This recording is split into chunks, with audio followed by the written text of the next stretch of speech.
The following fake advertisement contains a voice generated through AI. It in no way represents a real product or the real actor. Yo, what up? It's your boy Snoop D-O double G, and I'm here to tell you about the freshest lawn care service in town, Superhero Lawn Care. Yeah, you heard me right. Superhero's taking care of your grass, baby. Need that grass cut to perfection? We got Soups heating it up and keeping it tight. He knows all about that high-quality green. Thirsty grass? No problem. Aquaman got that H2O flowing, keeping it lush and plush. Hydrated grass is happy grass, you dig? Short on time? Flash got your back. He'll mow your grass faster than you can blink, man. Ain't nobody got time for that slow growth. And for that extra touch, Ivy's got the green thumb, making sure your grass is looking its best, naturally. She knows how to cultivate the finest greenery. So sit back, relax, and let the superheroes handle your grass. Superhero Lawn Care, because even heroes know the importance of a dope lawn.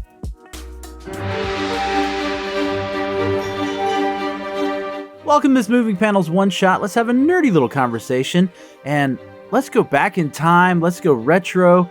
Let's go back to the 80s. And although Tim Williams is our resident 80s movie guy, if we're going to talk about comic books and we're going to talk about cartoons, there was nobody else I could reach out to except for the totally rad host himself, Mr. Jerry D. How are you, Jerry? Hey, what's up, Laramie? It's great to be here. I'm excited for this one because I love 80s cartoons and 80s comic books and 80s toys, and all three kind of go hand in hand during this time. So, yeah, I'm jazzed. Oh, yes, especially during the 80s. Absolutely. Look, even if you weren't alive in the 80s, you need to go back and experience 80s cartoons. Go find you some 80s toys if you can on eBay. I mean, go to a Goodwill. I'm sure you'll find some. You'll find a bunch. Yeah, they're all over. Yeah.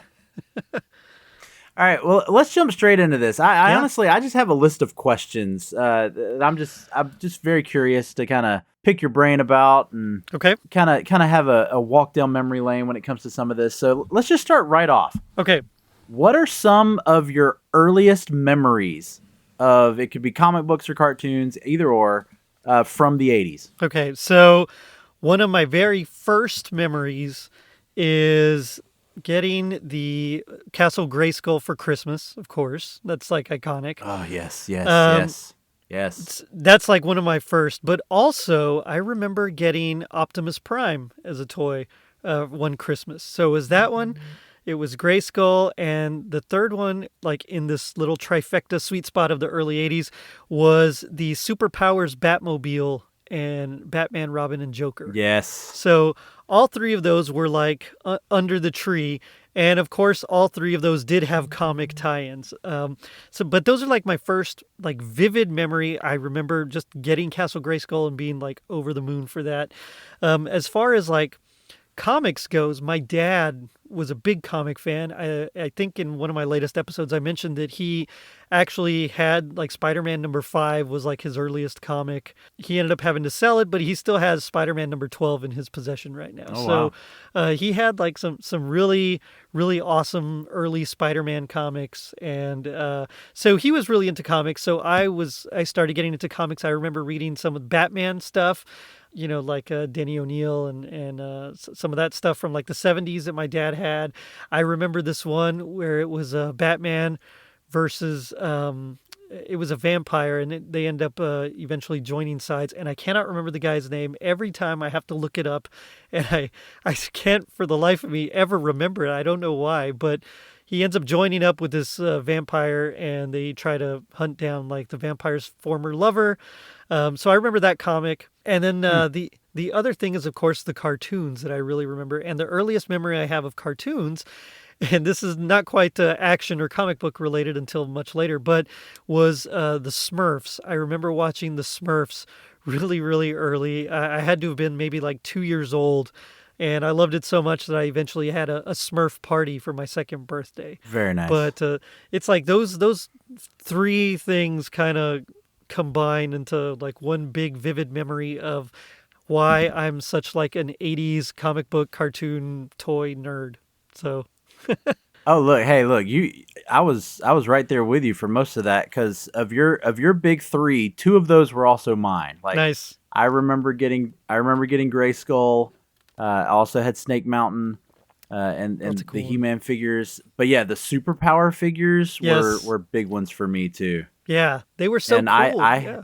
yeah, and I have the Batmobile, not in the greatest condition. I Same. think some of the some of the orange windshields are gone. Same. Um, yeah, and then I had Superman's little flying the Supermobile. Yeah, man. Although again, getting away from the comic books and not cartoons too, because this wasn't a cartoon, but it was a kids thing. I was big on Pee Wee Herman too. So Oh I yeah. had Yeah. I still remember when I got the Pee Wee Herman doll that had the pull string on the back, That's amazing. and yes, love that. And they had a cherry. I never They did. got Yeah. cherry, but yeah, no, absolutely. Oh dang, you brought back so many. And then talking about the Smurfs, Hmm. do you know I had a bedspread of the Snorks? Oh, the Snorks. Yeah, they're just water like ocean Smurfs, right? I like the Yes, Snorks. yes. Yeah, they used to show the Snorks reruns, like in syndication on the Cartoon Express on USA. So in the mornings, I would watch like it was an episode of G.I. Joe, and then it was an episode of Snorks before school, and I would watch that as I was getting ready for school for like I don't know 2 or 3 years until they eventually switched out the programming. But yeah, the Snorks were awesome.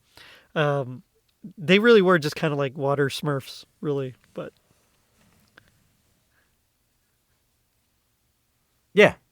No, they absolutely were. I mean, that's all it was just to ride that Smurfs train. And let's just do another version.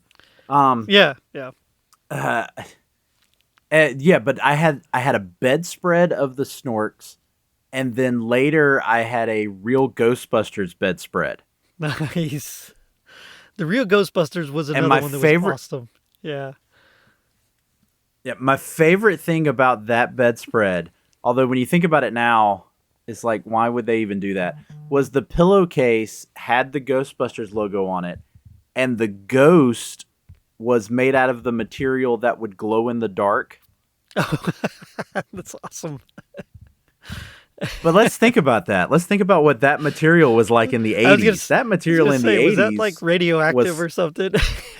it was I'm pretty sure. Yeah. I'm pretty sure that caused some of my issues. Cuz yeah, it was that hard like, almost like it was painted on. Oh, right. Yeah.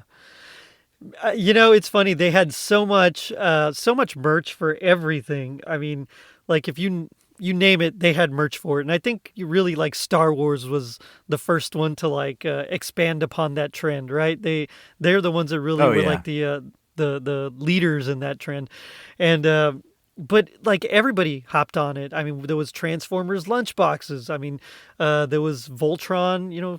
Like stockings. I mean, everything they had. It was crazy, and it would go from I had an Orko, Masters of the Universe Orko eraser that I had, and it was like the coolest thing, and I never wanted to use it. I used it once, and I saw how it was kind of like, rubbing away at some of his material. So I still have that eraser like sitting on my on my dresser over there, but because just I never wanted to use it. I was like, I don't want Orko to get like disappear, and so.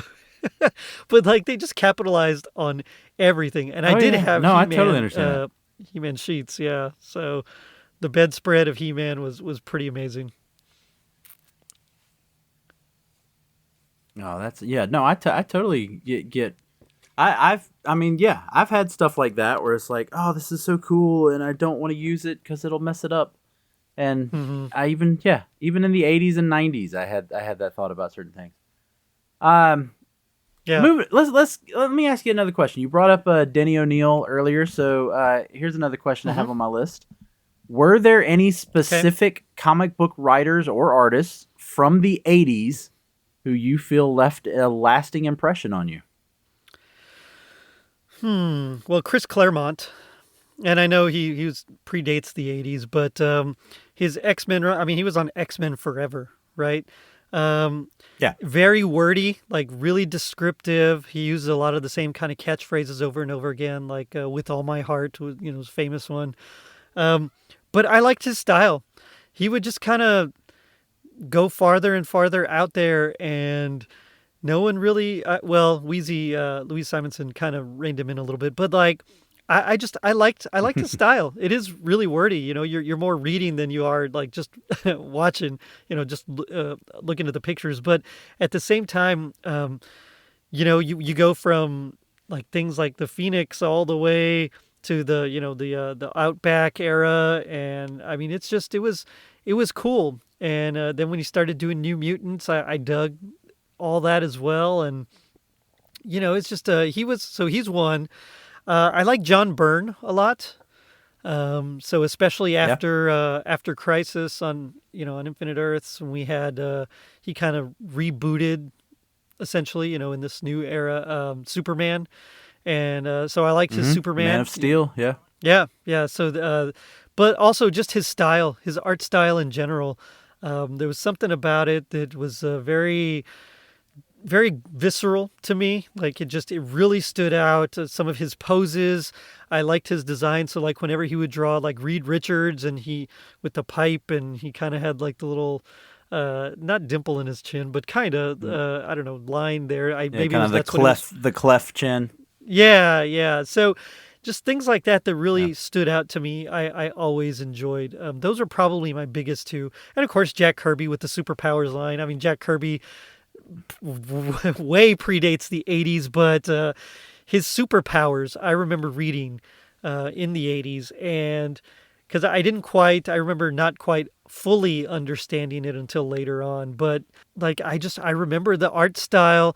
And Kirby has his fingers are a little bit more blocky, some of his shapes are a little bit stranger, but again, he had like the very dynamic poses, and just the way he would draw that is just really sticks out. And in a way it kind of reminds me of like later John Romita Jr. Some of his art style can kind of mimic that a little bit, but not, I mean, again, not exactly. And so I would say Jack Kirby, of course, for sure. What about you?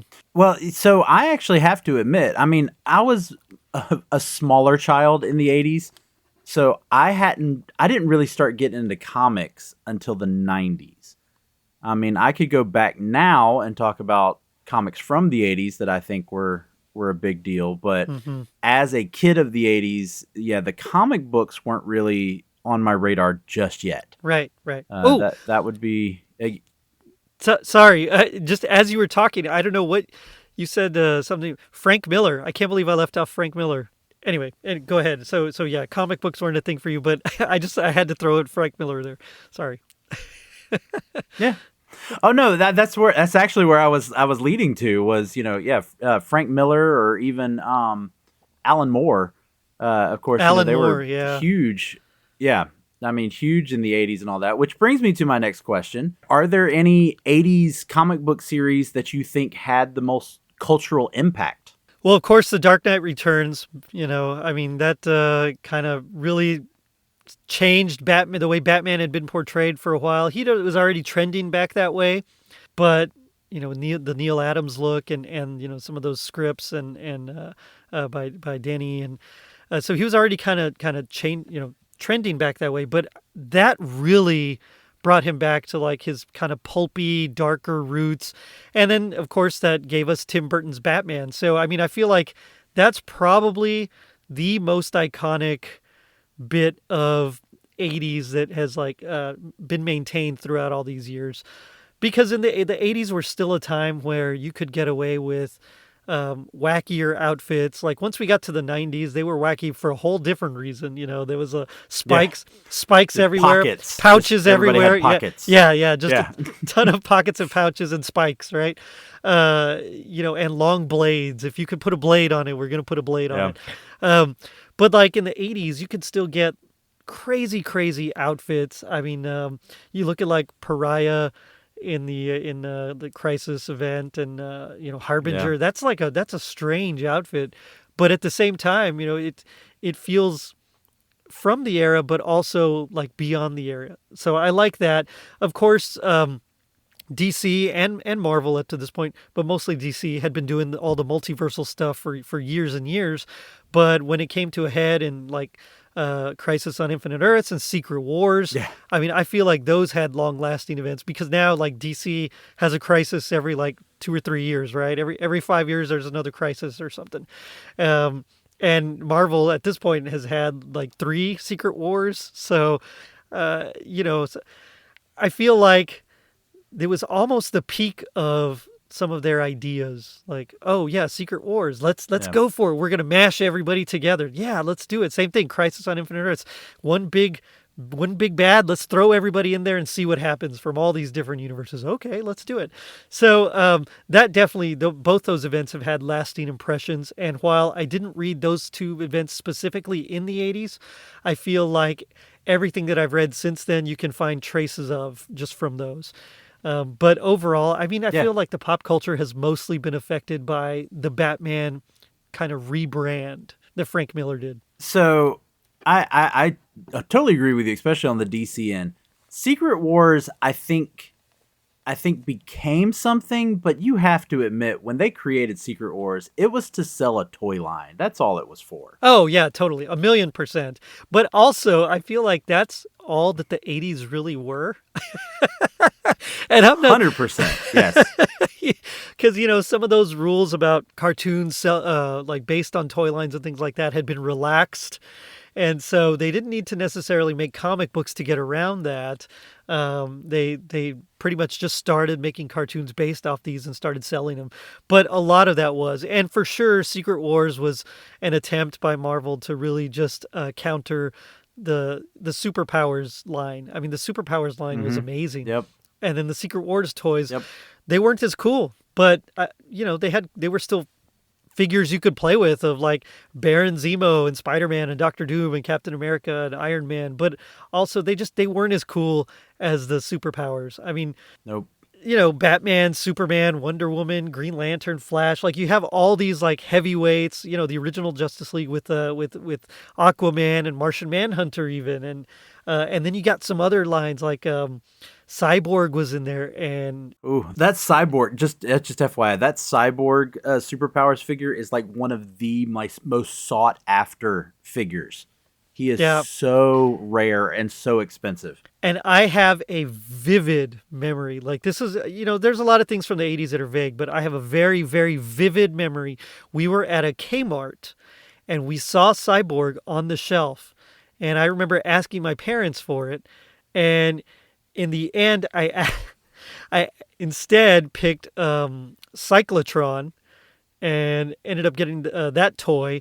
And I kind of wish I hadn't. So it's one of those that I kick myself over because Cyborg, I think, works really well when he's part of the Teen Titans and his look, like that original look, I love. I know it's dated. It is very much of its era, but there's something about the like Marv Wolfman designs. They were just fantastic. So and George Perez. So I mean, I wish I'd gotten that one instead, but I do recall that and. I feel like that's pretty much how it went throughout the entire 80s. It's like, there's a toy. All right, let's make a comic book out of it. Let's make a cartoon from it. Go. Let's sell these toys. Yeah, because that always pulls me when you talk about something like the Transformers, G.I. Joe, which you talk about a lot on your show. But I'm like, you know what? You think that those were comic book properties, but they weren't. They were toy properties that got comic books adapted. Yeah.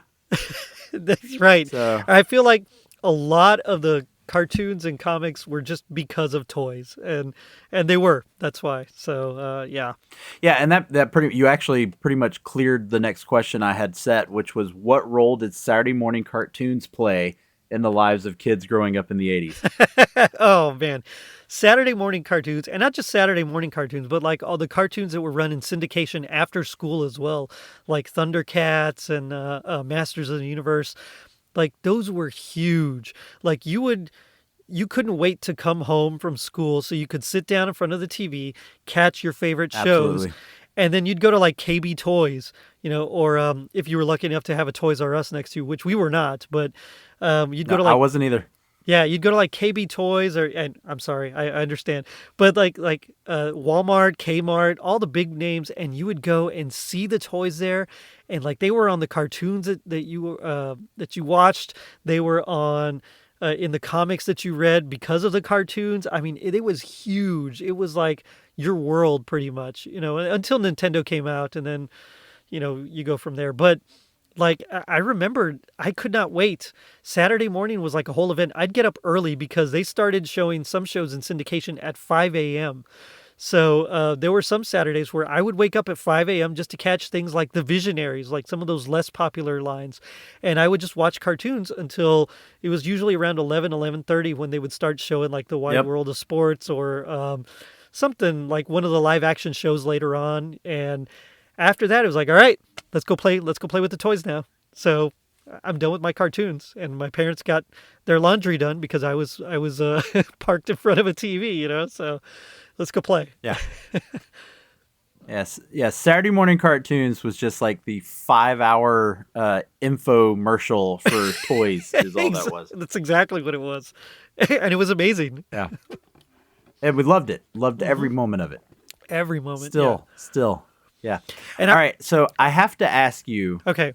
because we're talking about toys, and I had one of these toys, but I could not tell you what it was. So I know people listening can't see this, but Jerry has this picture behind him as part of his video chat, and there is a guy standing in the back, and I remember the figure. It was a hologram on his chest. The Visionaries. And then he had the staff. Yeah. That was the Visionaries. That was the Okay. Visionaries. That's Yeah, why it was probably triggering in my head when you mentioned it. That's Leoric, who's the leader of the Good Knights or the Mystical Knights. So yeah, he's the leader of the Good Visionaries, and then there was the I don't remember what they were called now, but the evil side. And so yeah, Okay. so this is like the logo now that I use. My friend Charlie Ague from Ague Designs and Closer to Christmas designed it for me. I feel bad because I had like maybe 7 characters. He started drawing it for me, and then I thought, you know what? Can you add such and such? I had this toy from this cartoon, and I would show him a picture of the toy, a picture of usually a comic picture, and a picture of like the cartoon. Like everything we were talking about right now is I would give him a picture, and so then he would just add it in. So we get like Hank from Dungeons and Dragons and Brave Star, and Duke is like in a Christmas sweater over there, and there's Lino and Optimus and a bunch of other guys. But it was all like my favorite guys. I was like, you got to throw them in. So poor guy, Yeah. I kept him busy, but he got it done for me finally. And now I kind of want him to add a bunch of the girls, like, because this is, Sausage Fest up here. So I'd really like, so I'd maybe throw in like Scarlet or Lady J and like Tila, maybe Gem. Shira, Gem, people like that as well. So, Yep. but yeah. Gem would be good. But yeah, I mean, it was like a whole event. You would plan your morning around it. It was like Absolutely.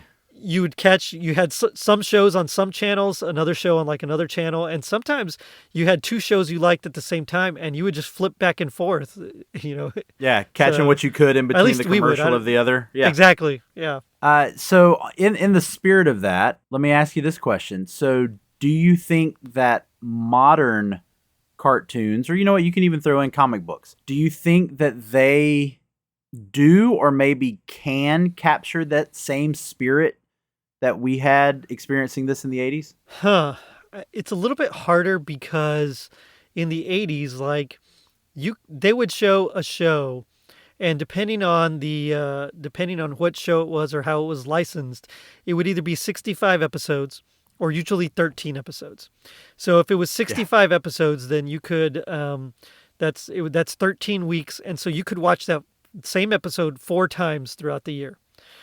Of course, 13 was more, but like depending on how they did it, it was like you only had that little opportunity. Nowadays, most things are streaming, and so my kids, if they want to watch a cartoon, they just pick it out and it's on. And I feel like there's not quite that same sense of urgency that we had because, it was like, we can't miss it. Like if we miss it, we're going to have to wait like months before we can finally see this thing again. And so that little aspect I think is missing. And I've noticed that while my kids like a lot of the cartoons and they do like the toys as well, but they don't have that same they don't have the same quite enthusiasm, and I don't know if that's just a generational thing or if it's because of the cartoons themselves. Like some of the things they watch, like let's say Paw Patrol, for example. Like the little one still likes Paw Patrol, even though the older ones are growing out of it. But like there's no real like villain. All the cartoons or most of the cartoons we watched were like there's the good guys, there's the bad guys, they're gonna fight, and the good guys win. But here there's no real like villain, so it's the Paw Patrol. It's usually like, oh, someone's in trouble, let's go help. Yep. So there's almost like, and I know it still teaches there's good, there's bad, but like it's not as clear cut sometimes, which in a way is good because life is subtle, but also in a way it's like it's bad because I have no way of like playing with my kids like and responding to that. I'm so used to playing Cobra's going to fight G.I. Joe and G.I. Joe's going to eventually win, but they're like, well, oh no, Cobra Commander fell down. Let's go help him. And it's like, well, that's good too, but he's bad. Like, let's put him to jail and send him to jail and, rehabilitate him if we can. And if not, well, then he's going to stay in jail where he can't hurt anybody. So I feel like there's not as much zeal for some of these newer properties. Not that there can't be, because like some of them are fantastic. You look at like Invincible, and while it's not really a show for kids, it's an amazing. Yeah, that's not for kids. No, but it's like an amazing story, right? And so while the storytelling has progressed a lot on some of these properties, they don't always take advantage of it, and we get really kiddie things here and there, I feel like. And that's coming from a guy who admits that the writing on some of these 80s shows were really terrible as well. But oh yeah, some of those are really hard to get through. But you got to try. So I don't know. I feel like it just doesn't quite line up. I'm sorry. No, you're fine. I was just gonna say, and also like the shows, like you were saying, you'd miss an episode, but a month or two down the road, you'd get to see that episode, and it didn't ruin anything.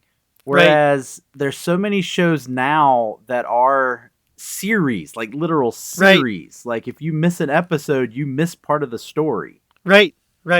And there was only a few that did, like Transformers had a couple of arcs, but it was like maybe 2, 3 tops usually. Thundercats did it like 3 times, where it was like 5 episode arcs. But again, you could watch it. But like most of the episodes on all these shows, or most of the shows, were episodic. They weren't like, there wasn't an overarching plot. Yeah.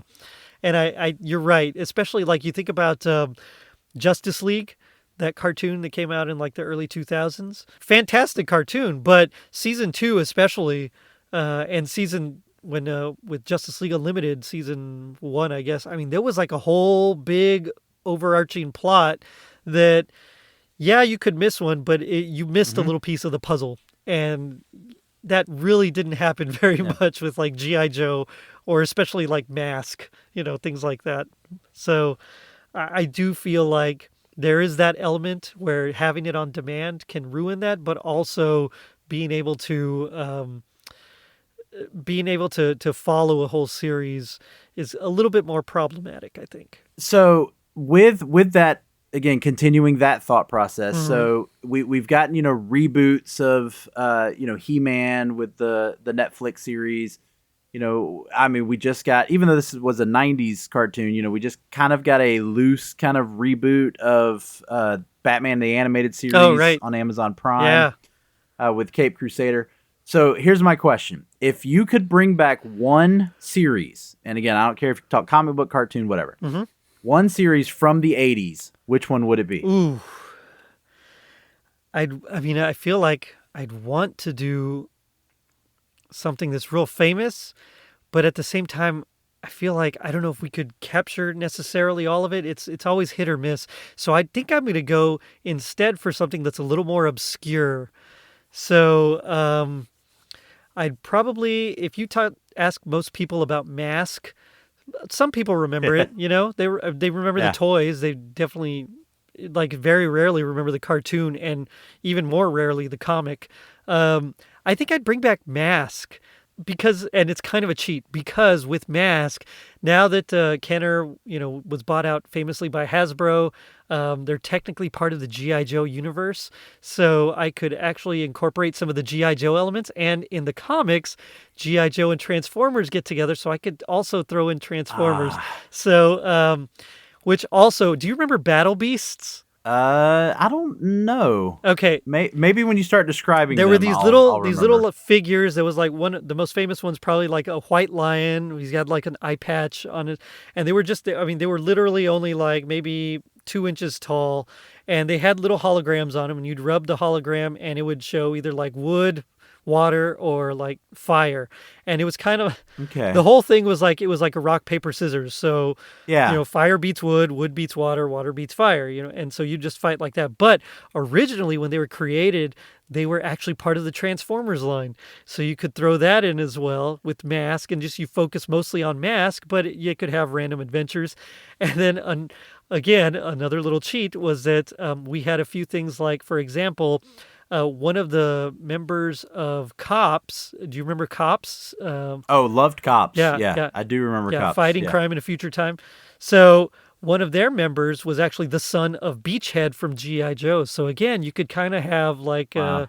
a little bit of a crossover. So people that know me know I like to Captain Kirk everything, and I don't believe in the unwinnable situation. So that would be my cheat. I'd bring back Mask and kind of use it as a gateway to everything else. So I got to tell you though, it's almost as if you've gotten my list of questions ahead of time because my very next question was, if you could have any superhero team from the 80s face off in a battle, who would you pick? oh man, okay,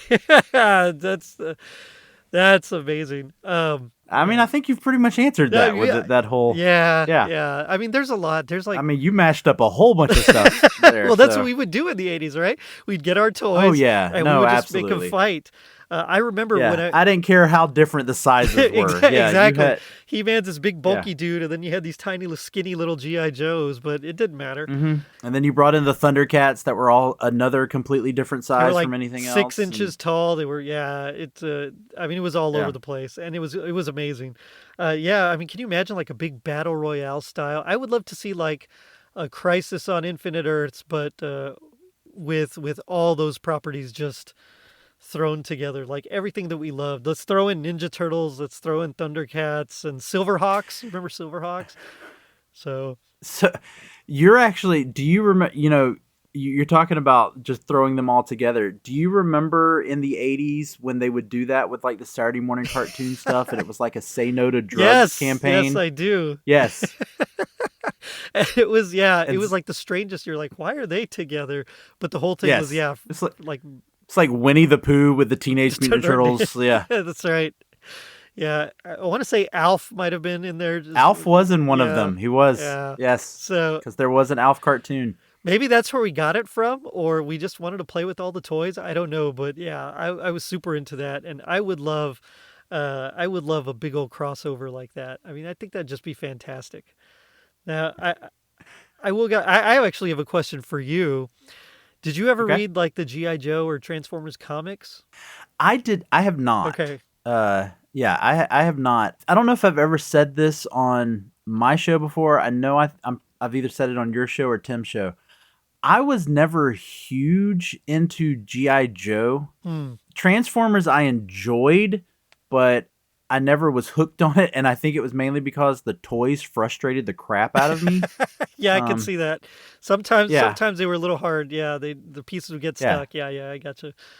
So, the GI Joe comics by Larry Hama are fantastic. I mean, they're way better, more adult. People die in explosions. They get gunned down. Oh, wow. You get like arrows being shot in people. I mean, it's like there were real stakes in those comics, and Cobra Commander wasn't like a weird snake mutant person from Cobra Law like in G.I. Joe the movie. He was like an actual dude that kind of had a rough lot in life and turned to like larceny and villainy and then eventually terrorism. I mean, it was like a whole thing, and it was really well done. Of course, it reads like an 80s comic, not like a modern comic, but even so, the plots were great, and I think you'd enjoy them. I might pick them up at some point. Again, I could always do an episode on a G.I. Joe or Transformers to just kind of flip the script a little bit instead of being a movie or TV show inspired or adapted by a comic book. It's a comic book inspired or adapted by a TV show. Exactly. So- Yeah. Yeah. Yeah. Still counts. So I gotta ask this question. It's the 80s. Okay. I have to ask this question. Which 80s cartoon theme song is still stuck in your head today? All of them. No, let's see. Mask was great. G.I. Joe, Transformers. The Voltron wasn't really a theme song as much as it was someone narrating over some music. But that little bum ba bum ba bum is always great. Yeah, it's like the Super Friends one. Like it was more talking, Yeah. but you had that music in the background. Well, same with He-Man, right? I mean, it's literally Yeah. just He-Man narrating as the music goes on. But of course, the bum bum bum bum bum ba ba da ba ba is just always there. Ninja Turtles is a banger of a song. Absolutely. One that people don't remember a lot of, but the song is fantastic, is Jace and the Wheeled Warriors. Oh, I don't know if I know that one. Yeah, the song is great. It's like a killer song. That one and Pole Position was another one. It wasn't like super popular, but the theme song, something about 80s, like they really went more for like the rock kind of oriented theme Yeah. songs. And, Oh, yeah. and they work. They're stuck like all in there. And there was a period when my daughter was like, I don't know, 4 or 5, that I would play all the theme songs for her as we were like riding to school. So I would just pull up YouTube, put all the theme songs on, and we wouldn't watch. We would just listen. I just press play and it would just go through the playlist. And so she grew up with those theme songs. And so for a long time I had them all. But before I started doing that, I'd say the one that was stuck in my head most was probably Thundercats. It was Yeah. Thunder, thunder, thunder, thunder. yeah, cats. yeah. Just randomly that would happen, and so whenever my mom calls, I have that as like her the ringtone. So I don't know why my mom, but that's why not? I guess It's interesting. Yeah, why not? I don't know. It just, again, ladies and gentlemen, those of you listening, just the vast knowledge of this man that he didn't even mention DuckTales in that list of stuff. DuckTales is another great one. I do like DuckTales, Yeah. but I was always more drawn towards like the action.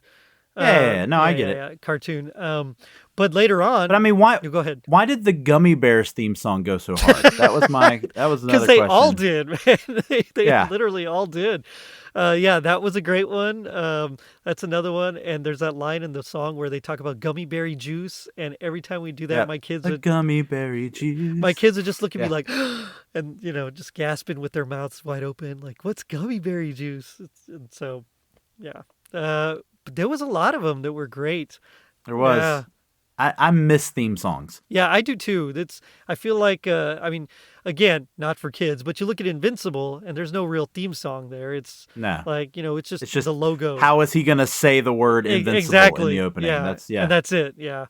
That's it. But like even into the early 90s when you'd get like Batman the Animated Series, and again, Shirley Walker, very loosely based on Danny Elfman's, but enough based on it that it was great. So like that, Gargoyles had a cool Yep. theme song. Yep. X-Men, of course, X-Men once you is get like- into the 90s, yeah. Yeah, like the theme song of the 90s. The one that Moving Panels did deem is the greatest theme song of comic book related cartoons. Yeah, I agree with that. Yeah. I definitely agree with that. That X-Men 97 was dope. That was good. Yeah, too. it was rad. All right, so here's a fun question for you. If you could live in the world of any 80s comic or cartoon, which one would you choose? Ooh, do I get the powers and or abilities of people that I'm there? Sure. Why not? Okay. Oh man, so many good ones. I feel like I'd be in too much danger if I was shooting guns. I don't have the best aim. Like I don't aim very well. So I think G.I. Joe and Mask would probably be out. Voltron would be cool, but I feel like that limits me. So I'd probably go with Thundercats because each one had like a special ability, but then they were always heightened whenever the Sword of Omens, was activated. So I'd probably go with Thundercats. I think that'd be fun. It's still Earth. It's like a weird Earth, the third Earth, but it, it's all sorts of pit traps and cool things. I think that'd be a lot of fun. Let's see. Now this one could be a little challenging. Is there any like storyline, plot line, whether it's from a cartoon or a comic, that you thought was like surprising or just kind of, I guess, outrageous from an 80s series? Let's see. So, okay, from G.I. Joe, the comic book, Cobra Commander's son, that whole storyline with the and there was Serpentor, and people were trying to overthrow Cobra Commander, and I mean it was. But the whole thing was he had a son that he was trying to get back to, and this was like doing it for him. But then, I mean, it was just really cool. There was like a whole bomb. They tried to overthrow Cobra Commander. He has a bomb that like tries to just kill everybody. He didn't realize his son and Zartan were there, but he ended up killing everybody except for them. There was like a couple of survivors, and they actually survived. And then for a while, he like rejoins his son, and he kind of quits the biz. And Cobra still goes on, but he's just not Cobra Commander anymore. That was a cool, surprising storyline. I Yeah. liked what they did, of course, at the time with Snake Eyes and Storm Shadow and the Arashikaji, because that wasn't really explored as much in the cartoon. One thing that I did notice is that in the 80s, London Editions magazine was huge in UK. So they had a lot of comic books and comic book adaptations. And so they actually had, I don't know if you remember these, the Supernaturals. They also had like big hologram. They were toys with big holograms on them, but they had Supernaturals comics and an adaptation of that. And there was a really weird storyline with where they were trying to like go back to Victorian England for some reason. I don't even recall the the reason anymore because it was just like whatever. Okay, that's out there. Yeah. But that was surprising. But I think the one that was most surprising to me was that Cobra Commander had a son to begin with. It's just like, Yeah. what are you talking about? Because before I'd read the comic, I was into the cartoon, and G.I. Joe the movie told me that Cobra Commander was this weird snake like human from this mythical place called Cobra La, and it was the strangest. But in the comic, it was like, no, he's just a regular guy, and he was like a used car salesman. And I mean, it was like it was like what is going on? So that was for sure the most surprising. I think you brought up G.I. Joe the movie. I think for me, the most surprising thing was Transformers the movie. Ooh. Let's kill Optimus Yeah. Prime in the first 10 minutes of the movie. Yeah, I feel like we're a little more resilient as 80s kids because we saw our heroes die in front of us, you know? So Yeah. we had that. We had Artax and the Oh yeah, never ending story. Yeah. Yeah. So like we dealt with death like at an early age. No, you're right. Optimus Prime, as far as cartoons go, that was like, how dare you kill like the leader, the main Transformer. He's like the strongest. What is going on?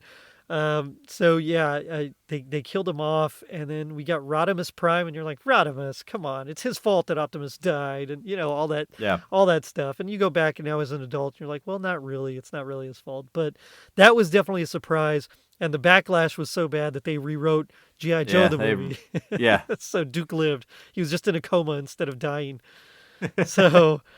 Like, I don't know why they figured killing off their main character was a good idea. They could have just, like, Yeah. had Optimus Prime rebuilding Cybertron or doing something on another planet, right? And they could have focused on these others for a bit. But instead, they literally just kill him off. So, Yeah. yeah, that was definitely surprising. All right. You've kind of mentioned this already, but this was my final question here. Is 'cause like I said, you've already said you have some, but this will give you a chance to talk about more if you can think about it. Okay. Do you still have any memorabilia or action figures from the 80s? Yeah, I do. There's several boxes. I'm recording here in my closet. There's several boxes about 2 feet from me. One is full of Mask toys. One is full of Masters of the Universe toys with cops, with Thundercats. There's a box of G.I. Joe right next to me. Check this out. I don't know if you can see it. Very nice. Yeah, it's a Karate Kid Daniel LaRusso action figure. Yep. Still in Still in package. package. Here's Bulletproof from Cops, still in the package. Again, I loved Cops, but I never had any of the toys. And yeah, we were lucky enough that we did. Yeah, I have a ton of G.I. Joes here. There's some Transformers in one of these boxes. Most of my toys my mom got rid of at garage sales while we were off at college. Oh, so But sad. there's a few that we still have. So yeah, and about 1 foot for me is my Castle Grayskull. So it's Yep. completely destroyed, and it's like the shell and like the floors, and that's about it. But Yeah. No, yeah, mine's the same. So I'm recording here in my basement, and just on, the other side of this wall there's a big shelf.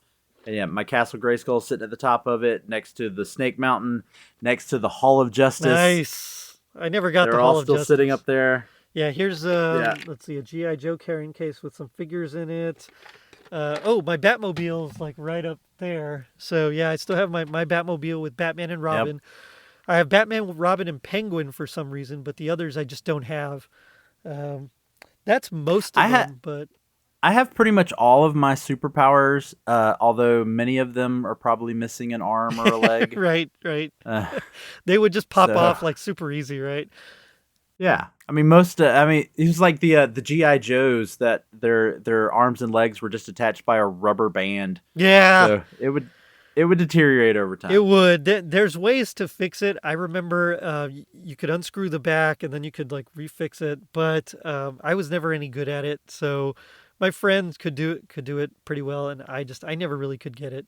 But yeah, I have that. And then as far as comics go, I still have a couple of my old Masters of the Universe mini comics that would come with the Oh yeah, figures. So yep. those The are superpowers did that superpowers too. did as So well. Yeah, yeah. there was quite a Hmm. few. There was like, yeah, let's start it here, and then from there it eventually developed into other things. But yeah, I still have some superpowers comics. I don't have my He-Man or Thundercats. I had Thundercats #1. I don't have it anymore.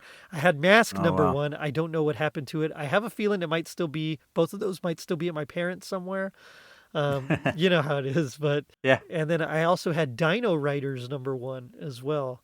So I don't know if you remember Dino Riders. It was a I do not. Again, your knowledge of this is there's so there's so much Questar more right there vast. from Dino Riders. Yeah, so they were a race, a peaceful race from the future.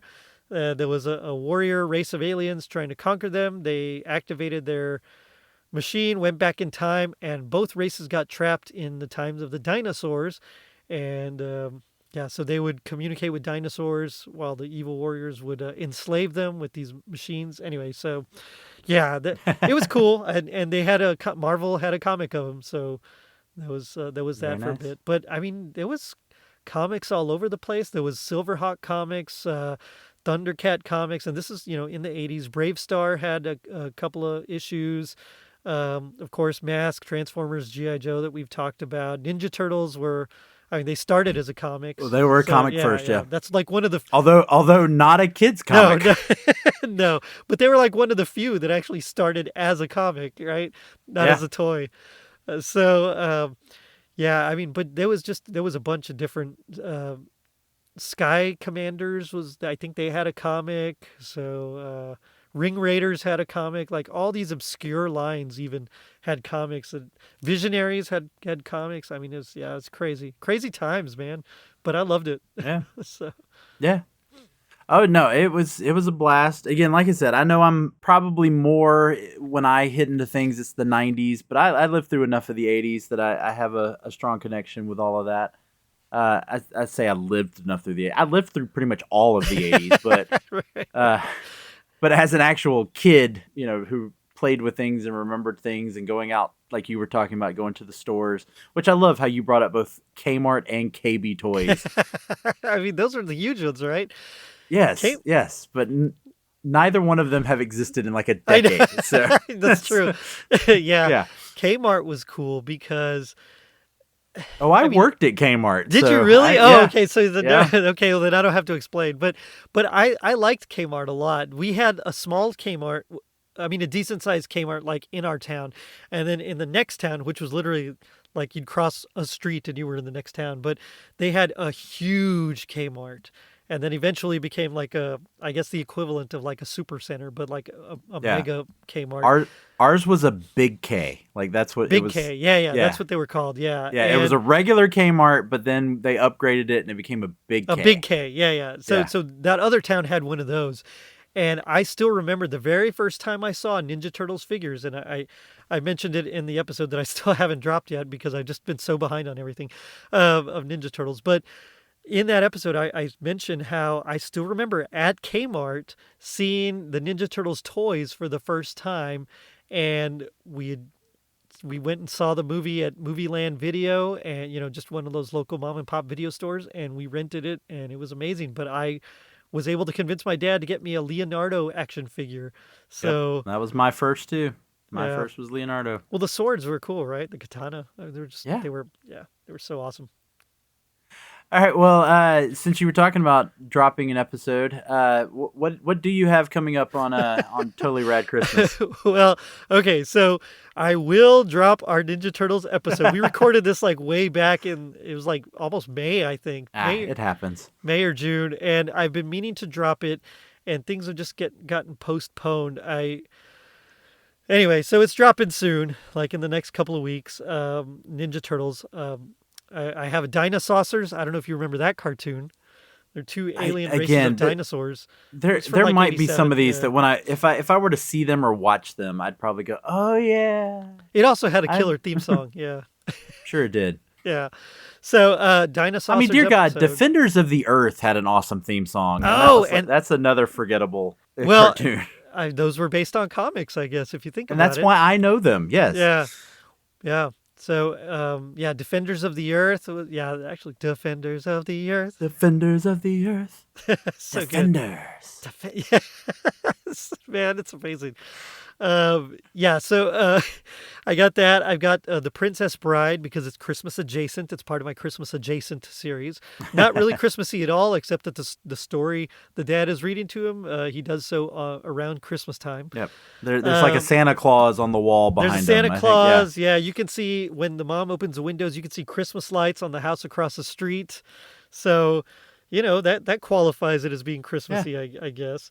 Let's see. So I got that coming up. I've got Santa Bear's First Christmas. So that's coming out.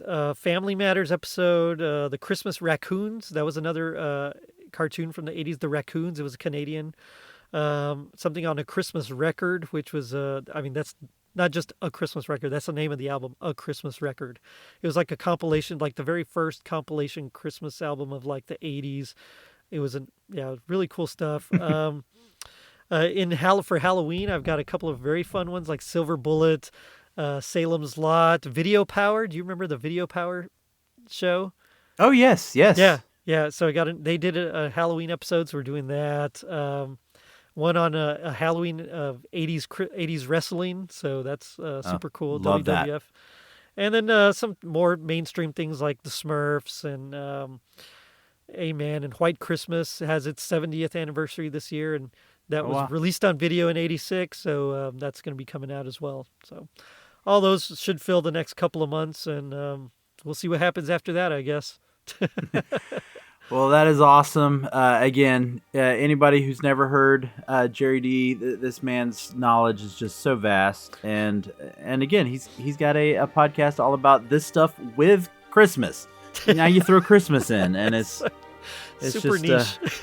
yeah. But man, but always a pleasure to have you, and appreciate it. And this was a fun conversation. So I enjoyed it and taking that trip down memory lane. But thanks everybody for listening.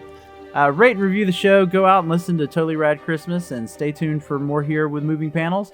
But we'll go ahead and wrap things up for today. For Moving Panels, I'm Laramie Wells, and I'll see you on the other side of the page.